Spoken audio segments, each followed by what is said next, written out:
Indonesia buat kali pertama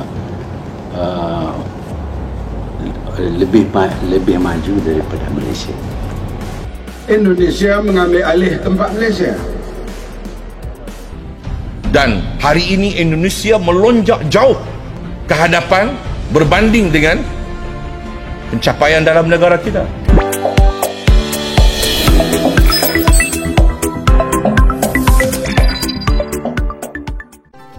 Assalamualaikum warahmatullahi wabarakatuh. Halo teman-teman, jumpa lagi di Aryan M Channel.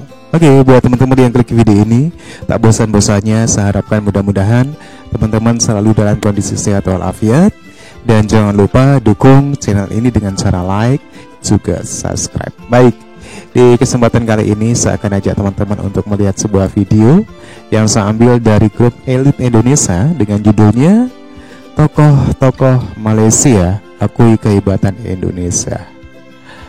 Oke, seperti apa videonya? Sebelum nanti kita komentar bareng-bareng, walaupun sedikit ya, kita akan coba lihat videonya dulu. 1, 2, 3. Indonesia negara kita adalah negara yang sangat dekat dengan Malaysia. Baik dari segi wilayah, bahasa, kerjasama ekonomi, hingga kultur budaya. Sikap Indonesia-Malaysia sekarang telah memasuki babak baru, yang dimana negara kita Indonesia sekarang, lebih sering menjadi sorotan bagi negara tetangga kita Malaysia. Mulai dari masyarakat hingga petinggi negara Malaysia kerap memberikan komentar. Lantas, apa saja kiranya yang membuat Indonesia kerap disoroti Malaysia?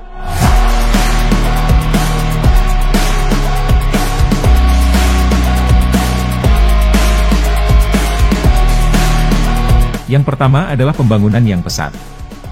Malaysia adalah negara yang terlebih dulu maju daripada Indonesia, khususnya penampakan di kota Kuala Lumpur.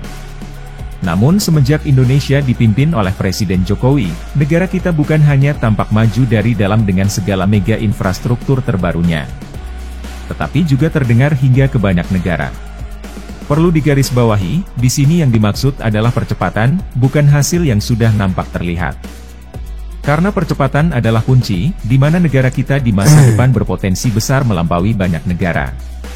Para politisi senior Malaysia, dengan kerendahan hati mengakui kemajuan yang ditorehkan negara kita. Termasuk diantaranya, mantan Perdana Menteri Malaysia Tun Mahathir Mohamad, yang pernah memimpin Malaysia di masa keemasan. Indonesia yang dulu hanya dapat berjalan biasa saja, sekarang dinilai mampu berlari dengan semangat yang luar biasa. Ya, saya dapati bahawa sekarang ini di bawah dulu dia nampak Indonesia buat kali pertama lebih maju daripada Malaysia, daripada segi growth-nya, daripada segi kewangannya lebih baik daripada Malaysia. Dan ini saya ingat disebabkan oleh pemerintahan yang faham tentang selok-belok ekonomi. Indonesia bukan mudah untuk ditadbir, mempunyai 17,000 pulau dan komunikasi susah. Bahawa dianya boleh berjaya adalah satu kejayaan yang cukup besar. Yang kedua adalah industri pertahanan. Ternyata tanpa kita sadari, negara tercinta kita Indonesia sangat perhatian pada industri pertahanan negara. Memang orang awam tidak banyak tahu tentang pertahanan negara. Namun, ini tidak membuat para petinggi negara kita sampai lengah di sektor pertahanan. Militer negara kita secara senyap tapi pasti, kini telah menjadi di antara yang terbesar di dunia. Juga harus dipahami, bahwa sesuatu yang kita miliki sekarang bukan terjadi secara instan. Akan tetapi melalui perencanaan jangka panjang serta proses yang tidak mudah. Jatuh bangunnya kita dalam mempertahankan idealisme kenegaraan, kini kian memperlihatkan hasil yang nyata. Di antaranya adalah industri alutsista dalam negeri yang mulai menggeliat, memproduksi berbagai peralatan tempur canggih. Jika saja kita dari dulu berpikir instan, hanya dengan membeli tanpa persyaratan transfer of teknologi, pastinya industri pertahanan kita sekarang tengkurap dan mudah dipermainkan oleh negara produsen lainnya. Inilah yang membuat orang berkepentingan di Malaysia mulai memperhatikan negara kita, dan ingin belajar banyak dari Indonesia. Entah itu secara sembunyi-sembunyi, atau terang-terangan mengajak kerjasama. Mengingat kedua negara dulunya sering mengalami konflik kenegaraan. Pindad Lihat ini ya, sekarang ini industri pertahanan yang Malaysia yang memulakan. Pindad Hebat Indonesia. dalam industri pertahanan. Tetapi sekarang kita lihat pertahanan yang memacu ke hadapan ialah Vietnam. Indonesia sudah ada kolaborasi untuk membuat kapal selam. Mereka membuat kapal terbang dan sebagainya. Kita memulakan tetapi kita tertinggal ke belakang. Kedudukan laut, udara dan sebagainya di Asia Tenggara kita berada di tempat yang paling bawah. Vietnam jauh ke hadapan, Indonesia nombor 1, kita sekarang terbawah. Di tahun 70-an kita berada teratas. Indonesia nomor 1 Malu kita militernya kalau ya. pergi peringkat antarabangsa sekarang. Tapi saya akan berusaha menjadikan Malaysia great again. Yang ketiga adalah pemberantasan korupsi. Memang tidak dapat kita kesampingkan bahwa korupsi suap menyuap di negara kita sudah dalam tahap akut. Seakan mereka akan lepas dari yang namanya karma. Namun berbanding negara lain khususnya Malaysia, akhir-akhir ini Indonesia terlihat lebih gencar melakukannya. Pemimpin dan masyarakat di negara kita semakin menyadari bahayanya korupsi. Hanya saja, hukuman bagi koruptor kiranya masih dibagi antara dunia dan akhirat. Di mana kita masih miris, bahwasanya pertanggungjawaban bagi para koruptor sama sekali tidak menguntungkan bagi masyarakat. Seperti perampasan aset hingga pengembalian kerugian negara untuk kepentingan rakyat, harusnya patut diberlakukan. Karena seluruh masyarakat Indonesia tidak ada yang rela, harta dan hak kepentingannya diambil dengan cara yang sangat hina. Memasuki era baru pemberantasan korupsi, Indonesia sudah dalam tahap bersiap-siap dan akan memberlakukan hukuman yang kiranya pantas. Oke teman-teman ya, memang ya di beberapa dekade sebelum ini, sekitar mulai 80-an ya, Malaysia lebih maju duluan ya dengan cakramnya sebagai ekonomi terkuat ya di Asia Tenggara. Itu di beberapa dekade sebelum ini ya. Dan waktu itu Indonesia memang masih lemah, baik dari segi pembangunan, militer juga lain-lain. Tapi untuk beberapa satu dekade ya kalau nggak salah ya, dari mulai Jokowi ya, Indonesia semakin terekspos di mata dunia, di mana perkembangan Indonesia bisa terlihat ya, di mana Malaysia yang dulu sempat menjadi macan Asia, itulah julukan Malaysia sebagai ekonomi terbesar di Asia Tenggara, ternyata sekarang tidak ya. Hal ini sesuai dengan satu peribahasa, dunia pasti berputar ya. Itulah yang dialami ya. Dan Indonesia dengan kondisi yang sekarang ini memang ada beberapa yang menunjang kondisi Indonesia agak sedikit mendingan. Dari segi pembangunan, dari segi militer, Indonesia juga demikian ya, dengan berdikari membuat peralatan militer secara mandiri. Indonesia sedikit demi sedikit sudah mampu, juga sudah bisa mengatasi para koruptor ya, walaupun sekarang masih ada teman-teman ya, tapi setidaknya hal ini sudah ditunjukkan ya di era-era Jokowi ini ya. Terlihat dari peraturan perampasan aset dan hukuman mati yang sekarang terus digodok dan menunggu waktu. Namun di sini kita hanya bisa berharap sembari bumi Indonesia membuka aib para pelaku kejahatan yang sulit termaafkan itu.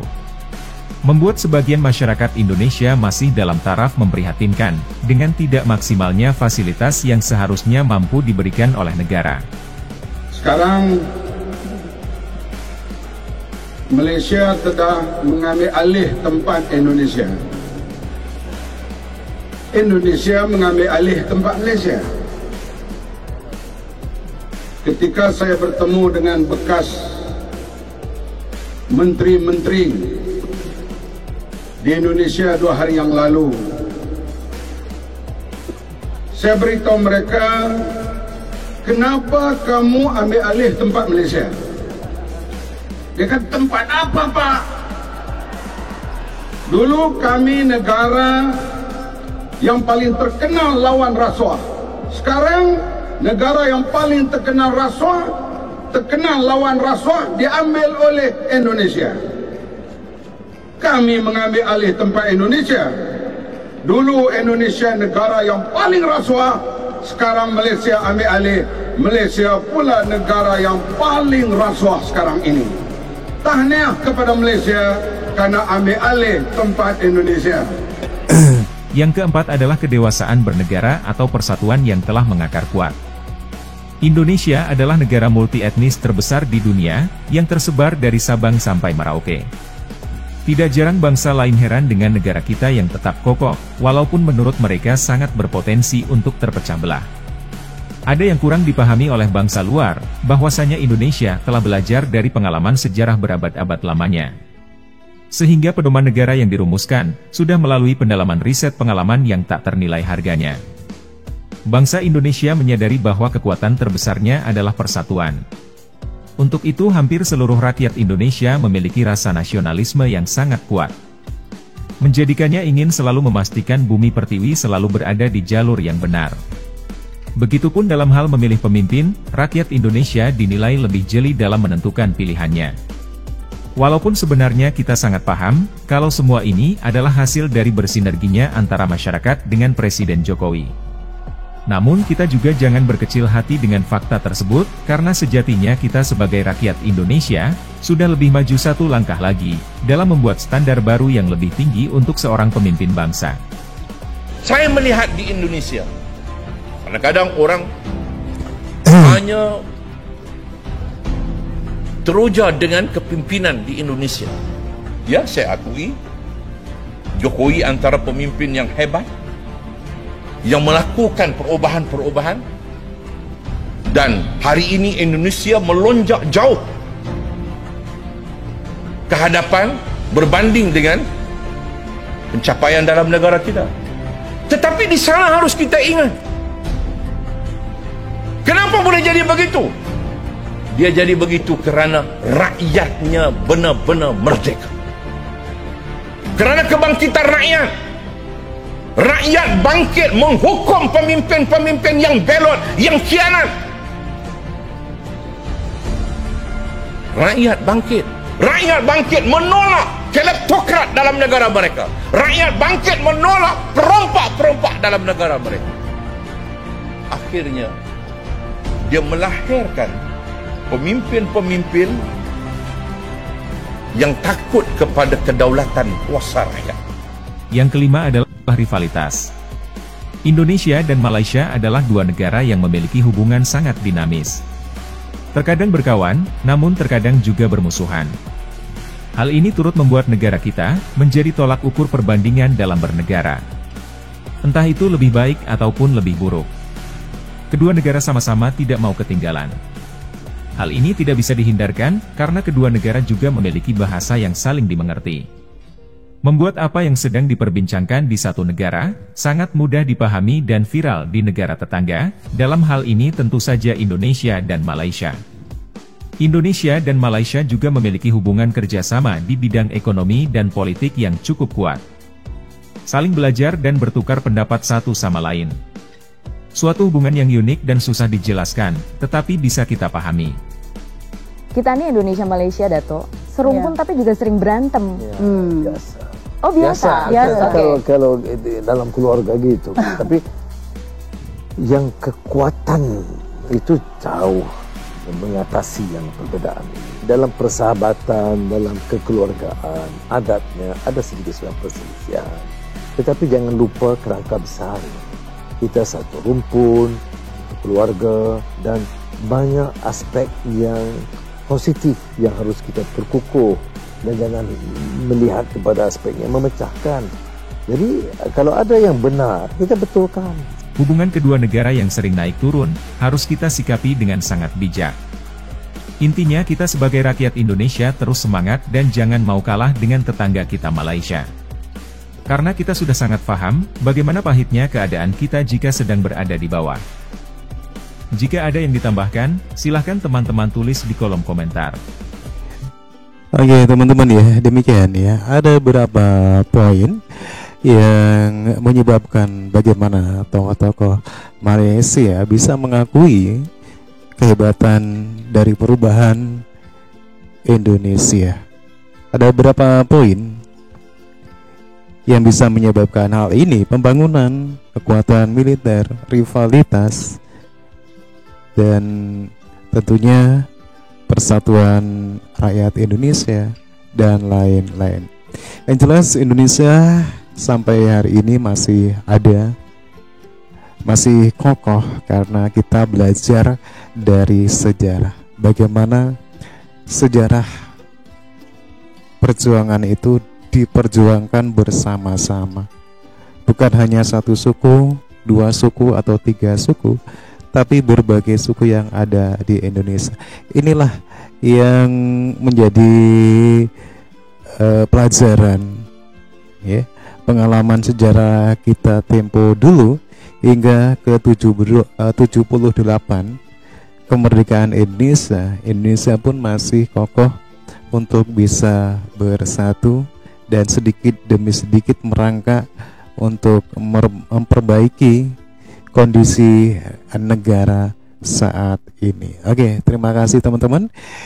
Satu buah video yang menarik ya. Tokoh-tokoh Malaysia mengakui kehebatan Indonesia. Mudah-mudahan walaupun banyak ya tokoh-tokoh luar yang mengakui bagaimana perubahan Indonesia, mudah-mudahan tidak membuat takabur ya, justru menjadi penyemangat bagi para pemimpin kita ya, untuk bisa membuat Indonesia ini lebih baik. Terima kasih, dan silakan kalaupun mau tambahkan komentar. Kalaupun kurang ataupun salah, saya minta maaf. Sampai jumpa lagi di video berikutnya. Wassalamualaikum warahmatullahi wabarakatuh.